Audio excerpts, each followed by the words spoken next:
Bem-vindo de volta.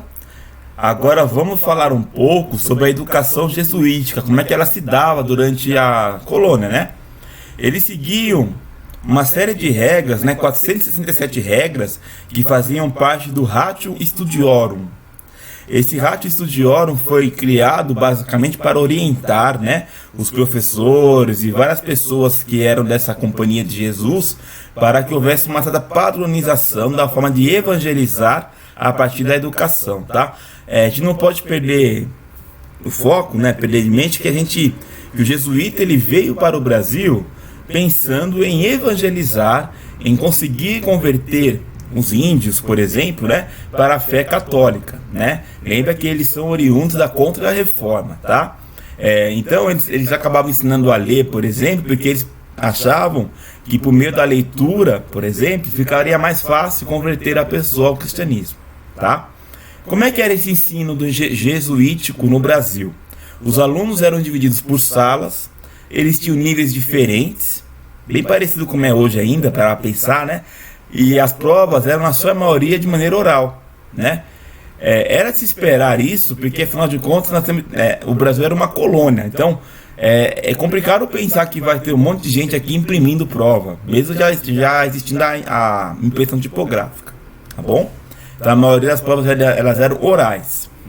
As missões jesuíticas tinham por principal foco, como eu falei, evangelizar, mas sob uma perspectiva europeia. Então eles viam os índios como pessoas selvagens, eles queriam civilizar esses índios e catequizar, não só os índios, como alguns colonizadores que estavam aqui também, tá? Então eles traziam diversas coisas da cultura europeia e da cultura católica, né? E tentavam impunham a sua cultura sobre os índios e sobre quem estava aqui no país, a partir da educação, tá?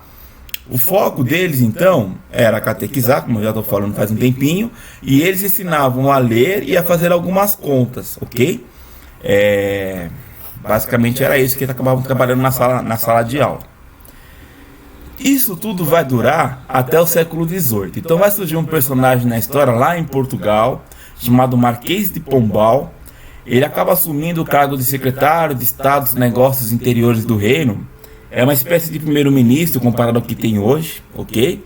Vale lembrar que em Portugal existia uma monarquia, né? E o que vai acontecer? Esse Marquês de Pombal, visando aquilo que a Inglaterra conseguiu fazer, né, a partir da Revolução Industrial que estava começando aí, século XVIII, ele tenta trazer uma força mais capitalista para Portugal, né? Então ele começa a propor algumas reformas, tá? E nessas reformas ele acaba em 1759, expulsando os jesuítas, tanto de Portugal quanto do Brasil. Em Portugal, a consequência é a seguinte: Portugal já tinha algumas universidades, inclusive a Universidade de Coimbra, que ele também vai fazer uma reforma lá dentro. O ensino que vem antes da faculdade atendia basicamente 20 mil alunos. Tem um pequeno errinho ali com 2 T's, mas deu para entender, né? 20 mil alunos. E Portugal só consegue voltar a atender essa quantidade de gente no século XX, muito depois, tá? Então, por que isso acontece? Porque os jesuítas davam uma educação gratuita, né? Quem financiava os jesuítas era a Companhia de Jesus, por meio da Igreja Católica. E agora, com essa ideia de Pombal de ter um ensino laico, né? Ele acaba tendo que financiar, o Estado tem que financiar a educação de uma hora para outra. Ele não tem dinheiro para tudo isso, ok? Portugal vive diversas crises, enfim.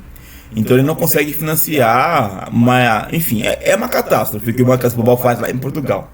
Se em Portugal já foi uma catástrofe, imagina como é que foi no Brasil. Então, no Brasil, foi, né, por essa época que nós estamos passando pelo ciclo do ouro, né?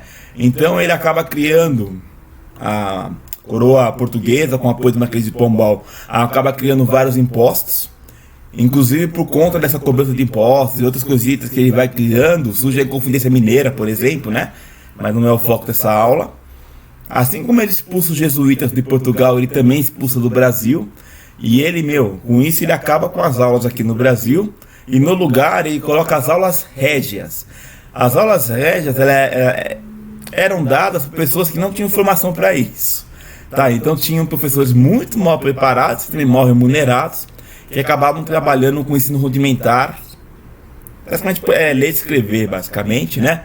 E isso acaba com uma estrutura que estava bem fundamentada, porque vale lembrar que os jesuítas começaram a primeira escola no país em 1500 e bolinha.